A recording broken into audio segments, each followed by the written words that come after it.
Je pense que Dieu dit ne donnez aucune place dans le non-pardon. Ne donnez pas de place au doute. Ne donnez aucune place à la rancune, parce que quand vous le faites, cela limite votre potentiel. Alors j'ai vraiment essayé de mettre par écrit comment j'ai choisi de vivre, ce que je crois que les Écritures disent et ce qui m'a aidé. Je ne peux pas écrire ou prêcher ce que je ne vis pas moi-même. Et je me rends compte, simplement, que dans ma propre vie, nous tous, nous pouvons vivre inquiets. Nous pouvons tous trouver une raison d'être négatif ou une raison pour être en colère. Mais si vous laissez tomber cela, eh bien cela revient en grande partie à faire confiance à Dieu. Cela signifie que je vais faire confiance à Dieu pour mener mes batailles. Quelqu'un m'a fait du tort, je vais faire confiance à Dieu pour être mon défenseur. Je pourrais vivre aujourd'hui inquiet, effrayé. Qu'est-ce que je vais faire? Ou je peux le vivre dans la foi. Dieu, je te fais confiance. Je pense que tu travailles dans ma vie. Prenez cette décision en prêtant attention aussi à comment et pour qui vous utilisez votre temps et votre énergie et décidez de vivre dans ce lieu de paix. Donc, dans votre vie, vous avez eu un grand événement vers la trentaine. Vous avez reçu le bâtiment, le Compaq Center. Dans votre livre, vous parlez de la façon dont vous avez vécu des moments agités durant cette période. Le Joel Osteen de 50 ans a-t-il quelques conseils pour le Joel Osteen de 30 ans? Qu'est-ce que vous avez vécu à l'époque qui vous a mené à écrire beaucoup de choses dans ce livre? Oui, Matt et Laurie. Eh bien, quand nous avons remporté le vote du Compaq Center, du conseil municipal, c'était une très belle victoire. Mais une entreprise a intenté une action en justice pour essayer de nous empêcher d'emménager.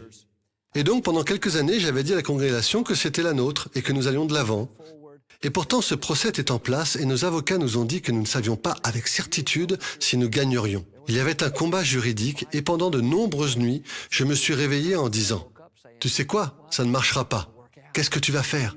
Comment vas-tu rendre tout l'argent? Tu vas avoir l'air d'un idiot. » J'ai donc eu toute cette période d'inquiétude. Je ne dis pas que je ne me suis pas beaucoup inquiété, j'ai fait de mon mieux.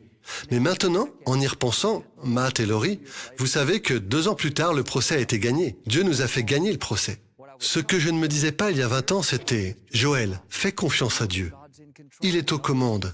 Sache qu'il ne prend pas forcément le chemin plus court. Sache que cette période où rien ne semblait changer, en fait, ça permettait de me faire changer moi. Maintenant, je pense qu'on ne pourrait pas changer cette période pour être meilleur ou pire et dire à Dieu où es-tu.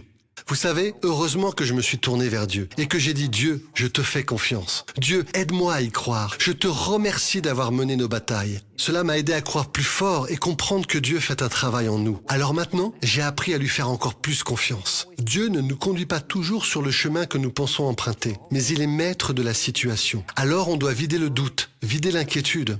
Parfois, il faut se vider de la manière dont nous voyons les choses. Trop souvent, nous disons à Dieu comment il doit procéder, mais Dieu le fait à sa manière. Et lorsque vous commencerez à faire confiance à son timing et à ses voies, votre vie ira mieux. Amen. Puisque nous allons bientôt faire la Thanksgiving, je pense que nous entrons, Joël, à l'époque où la chanson qui dit qu'un monde fatigué se réjouit.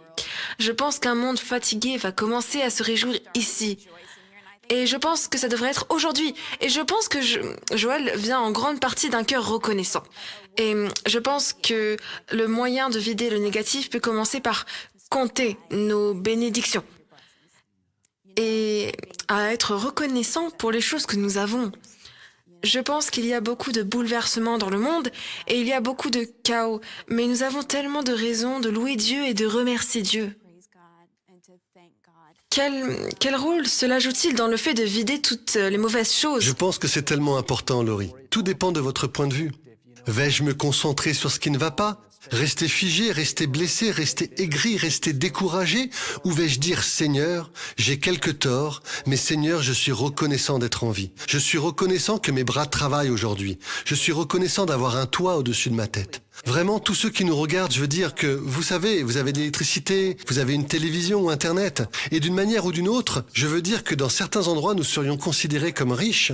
Nous avons tous été dans des endroits dans le monde où c'est différent. Je pense donc que le simple fait de vivre dans cette attitude reconnaissante, et même si vous pensez que vous n'avez pas grand-chose, vous avez le salut. Dieu, je te remercie que tu m'as insufflé ta vie. La vie est ainsi, c'est une question de point de vue. Nous pouvons regarder soit ce qui est mal, ou nous pouvons remercier Dieu pour ce qui est bien. Nous pouvons regarder à ce que nous n'avons pas, ou nous pouvons remercier Dieu de ce que nous avons. Donc, je pense que chaque jour doit être vu comme un cadeau de Dieu. Alors, pourquoi ne choisissons-nous pas de dire « Dieu, je veux vivre ce jour présent, avec foi, et nous sommes reconnaissants pour ce jour. Je veux reconnaître que chaque bonne chose vient de toi, Seigneur. »